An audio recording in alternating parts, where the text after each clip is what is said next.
একজন গরিব মহিলা কিছু হাড় জোগাড় করে বাজারে বিক্রি করতে যাচ্ছিল। হঠাৎ এক কাক এসে তার এক টুকরো হাড় নিয়ে উড়ে গেল।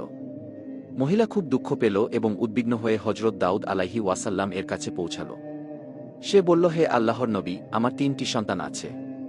আমি এই হাড়গুলো কুড়িয়ে বাজারে বিক্রি করি আর এই টাকাতেই আমার বাচ্চাদের পেট চালাই। আজ এক কাক এসে আমার এক হাড় নিয়ে গেছে। আমাকে ইনসাফ দিন, আল্লাহর আদালত কোথায়? হজরত দাউদ আলাইহি ওয়াসাল্লাম বললেন, এখানে বসো, আমি তোমার বিষয়ে ফয়সালা করব। এখনও সেই মহিলা বসেই ছিল, এমন সময় কিছু ব্যবসায়ী সেখানে এসে হাজির হল। তারা হজরত দাউদ আলাইহি ওয়াসাল্লাম এর খেদমতে 1000 দিনার পেশ করে বলল, হে আল্লাহর নবী, এই 1000 দিনার আপনি কোনো উপযুক্ত গরিবকে দান করে দিন। হজরত দাউদ আলাইহি ওয়াসাল্লাম জিজ্ঞেস করলেন, তোমরা এই দিনারগুলো কেন দিচ্ছ? ব্যবসায়ীরা বলল, আমরা নৌকায় নদী পার হচ্ছিলাম, হঠাৎ নৌকার তলায় বড় একটা ছিদ্র হয়ে গেল আর পানি দ্রুত ভেতরে ঢুকতে লাগল।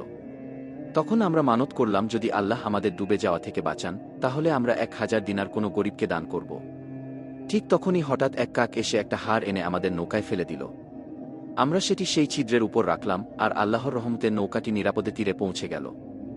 এই কথা শুনে হজরত দাউদ আলাইহি ওয়াসাল্লাম সেই মহিলাকে বললেন, যে হাড় হারিয়ে যাওয়ার কারণে তুমি কষ্ট পাচ্ছিলে, আল্লাহ সেই হাড়কেই ওই ব্যবসায়ীদের জীবন বাঁচানোর মাধ্যম বানিয়েছেন আর তার বিনিময়ে তোমাকে এই 1000 দিনার দিয়েছেন।